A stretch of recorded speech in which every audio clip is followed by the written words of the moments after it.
Gap insurance, should you buy it? Quick video this one. And when I bought my Taycan Turbo S, they were going for overs what I paid for them. So you kind of thought to yourself, gap insurance is absolutely no value whatsoever in paying for this service that you're unlikely to use. But of course, things can change, and things did change to the point that if something happened to the Taycan, it would be really bad from a finance perspective, because what I would get back from the insurance would be below what was owed on the PCP, to the difference of about £20,000, I think. So pretty significant. You'd have to argue with the insurance company as much as possible, but they only pay market rate.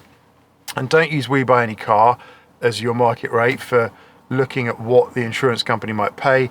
You need to argue with them about what you would need to pay to buy one from a dealer, a Porsche dealer, and it wouldn't be at We Buy Any Car prices. Absolutely no way. It'd be significantly above that. So that is your guidance now. But gap insurance is always something that I used to get on PCPs, and that was because at the time PCPs and market depreciation was normal, and we went through this COVID style blip that just blew everything up and broke all the metrics, and GFVs were calculated wrong, PCPs weren't right, APRs were very attractive. We've got, of course, the car loan scandal about to drop as well, or the repayments for that, that's going to have an impact. And we're just back to normal times now.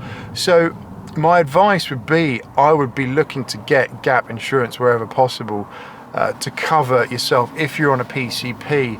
You could be in a position where as your outstanding amount decreases, it isn't in line with the way the vehicle depreciates from a market perspective, which could leave you significantly out of pocket. And gap insurance, it isn't a lot of money generally to add on to a PCP, and who knows, there'll probably be some scandal around gap insurance at some point soon as well. But read the terms and conditions, because gap insurance is limited sometimes in terms of what they'll cover you, amounts, etc., liabilities.